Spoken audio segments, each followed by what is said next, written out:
Hi, guys. Today, we're going to talk through the process of running a coaching session from start to finish. I firmly believe that every coach has a unique approach to coaching. However, most sessions have like a framework in which they follow, and then the coaches, turn it into their own little flavor.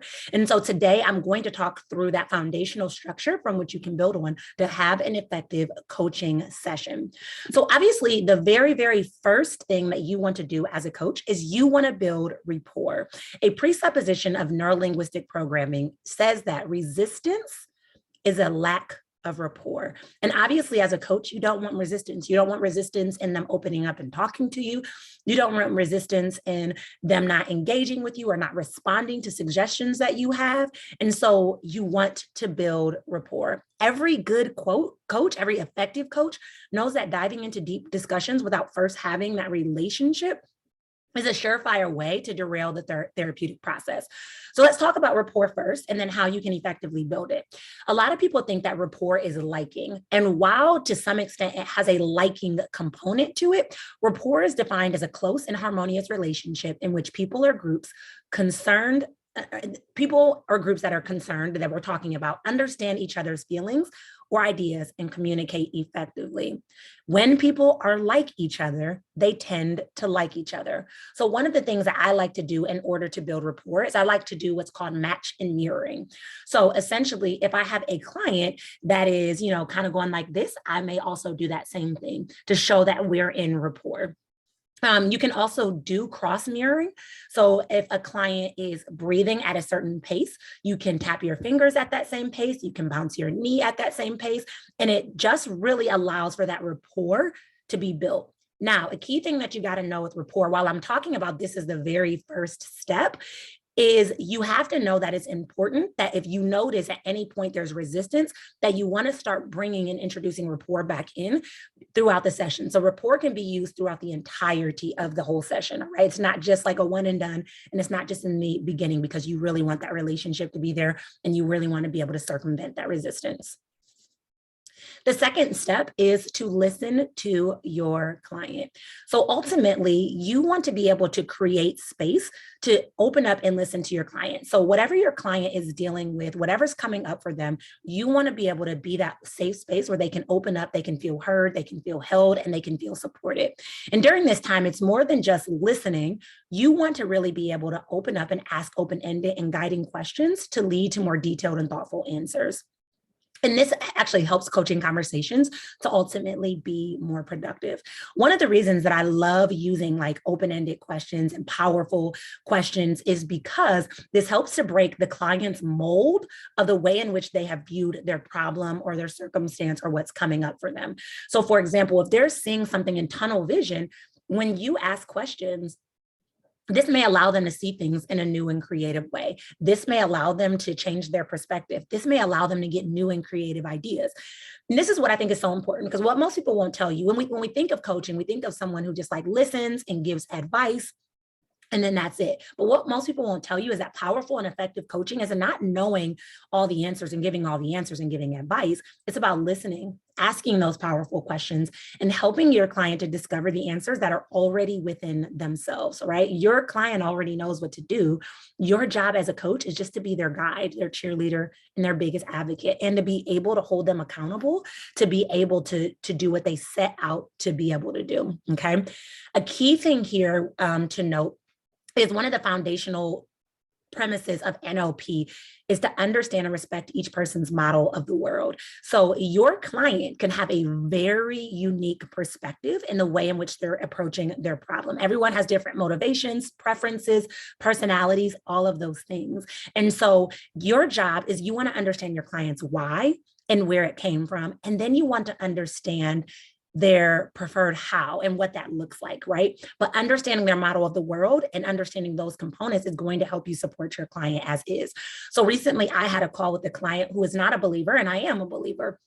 And she shared that her spirit guides had shared something with her. Now, I didn't shut her down and say, okay, absolutely not. There's no such thing as spirit guides. I listened and started to ask her questions. And she came up with a creative idea that was really like this deep intuitive nudge. Now, had I judged her and been like, no, there's no, no such thing as spirit guides, that wouldn't have been a safe place for her. Okay. So while listening to your clients, it's important to hold that space, to respect their model of the world. And it's perfectly okay to ask your client questions as they're going through and processing. The third step is to support your client. As a coach, I am very, very, very big on feedback sandwiches. If you're not familiar with feedback sandwiches, they're a great tool to use with kids, with clients, with yourself, all the things. Because a lot of times we focus on things that are not working, right? And when we focus on the things that aren't working, that's demoralizing. And if on the other hand, we focus on all the things that are perfect, how can your client really make progress? So one of the things that I like to do is I do a feedback sandwich where I give a great piece of evidence. I highlight a piece of evidence that highlights and shows what they're doing really well. And then I like to tell them like a push point. What is something that they could work on? What is something they could improve on, right? What is something I want them to move towards?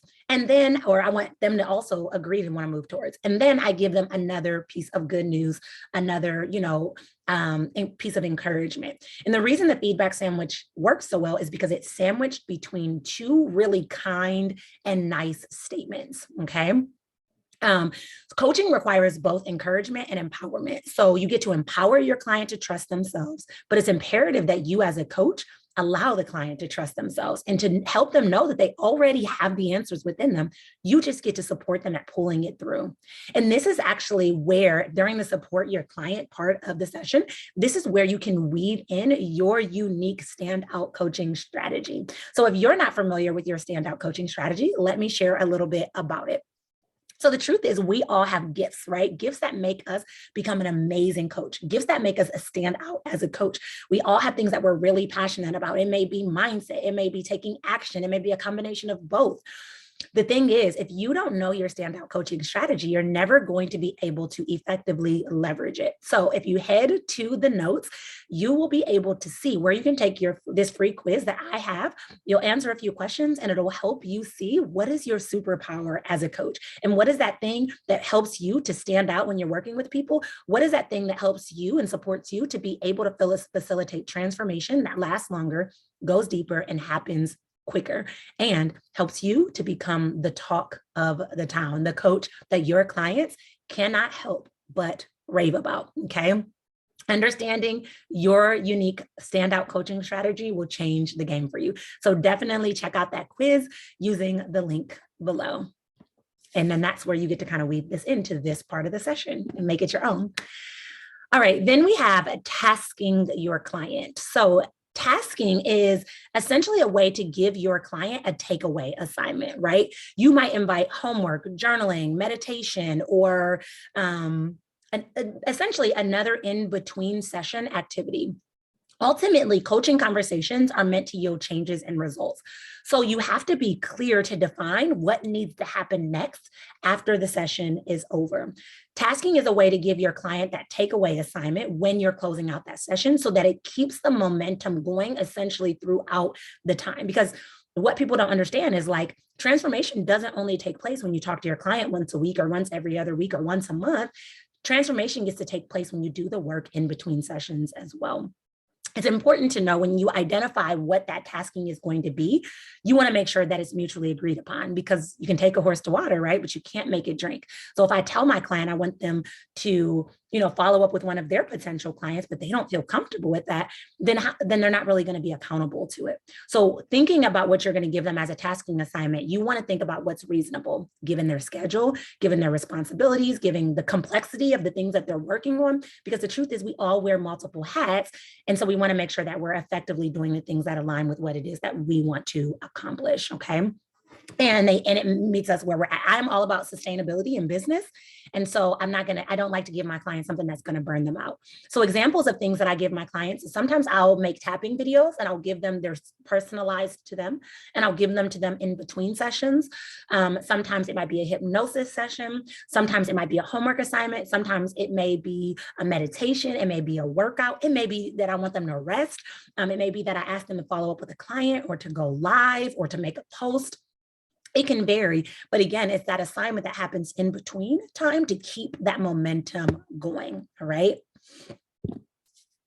Finally, we have the closeout, which was, I added this at the end because it could kind of flow into the tasking piece of the session, but it also kind of has its own component as well. So after you've done the tasking, like what is that next step? Then you're going to determine what happens after. So you can say, if you build and follow up in your sessions, you could say, I'll be following up with you in 3 days. This is really important if you're doing a lot of like deep work. When I do hypnosis sessions, I like to follow up to make sure that they're still listening to the recording, that they're feeling good, that sort of thing. It could be that you talk about when the next session is. You could talk about if there's payments due, do they need to rest? Do they need to drink water? That sort of thing. Something that I have really like built into my closeout of a coaching session is visualization. So if you're not familiar with visualization, it is so powerful.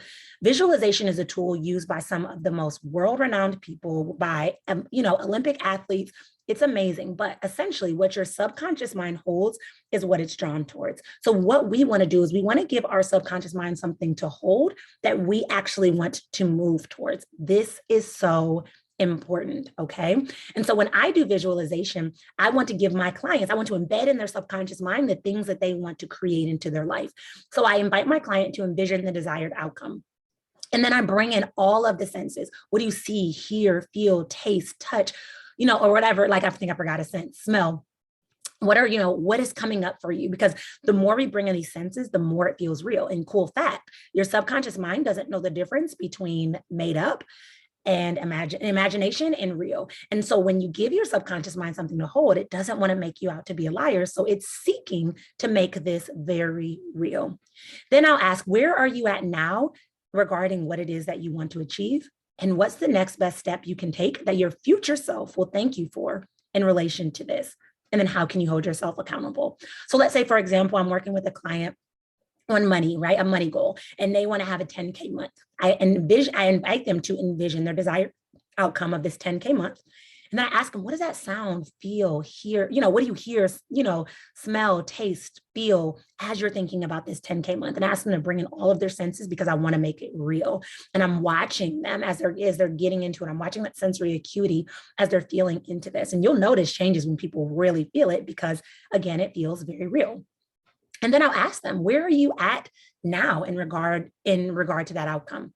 And a lot of times I think we focus on how far we are from it. So they'll say, oh, I'm not close at all. But you know what? Maybe you're already at 5K months, or maybe you just got your first client, or maybe you've increased your following on Instagram, or whatever it may be. I reframe that to let them see that they're a lot closer than they've given themselves credit for. And then I'll say, what is the next best step that you can take that your future self will thank you for in relation to that goal and in relation to that desire? So it may be making a post. It may be following up with a client that you said you were going to follow up with. It may be offering a new training or whatever it may be. But again, it's giving that tangible activity that they want to walk away with. And then how do you hold yourself accountable to it? So are you going to build it into your calendar? Are you going to share the post with me? Oh, what are you going to do to hold yourself accountable? Because again, that accountability is key. You can talk about it, but actually showing up for your vision is something totally different. So close out really kind of just like locks in. It's almost like if you think of a master lock, I'm locking in what it is that we've worked up until during that session up until that point. Okay. So that's what I love about the closeout. Here's the truth. Being organized and having a plan will help you to feel in control when you think about having your coaching sessions, right? It'll help you know how to conduct your coaching sessions with confidence. And so this is why I challenge you to keep this video handy so that you can reference it. And like I said, you're going to get to a point where you get to make this your own, where you have a coaching call and you're like, I kind of know the framework, I know the foundation, but I'm gonna weave in this part, or I'm gonna do this, or that kind of thing. You get to make it your own. And if you use the link below and take the standout coaching strategy quiz, you will actually get to make it your own using your most magnificent, masterful superpower, which is your standout coaching strategy. That will change the game for you. I think one of the biggest things that people talk about in this space is how many people are in the coaching stratosphere and how oversaturated the market is. But it's only oversaturated because there's so many copycat coaches. When you stand up and you show up as yourself and you leverage your authenticity, you're in competition with no one. And all of a sudden, what feels oversaturated feels like you're in a lane of yours, like a lane of your own. So use the link below to take your standout coaching strategy, to find out what it is and start to weave it into the work that you do. It will change the game for you. And that's where the magic happens. I'm so excited to see what's next and how you begin to leverage that and show up in a new and expansive way. Have a great day.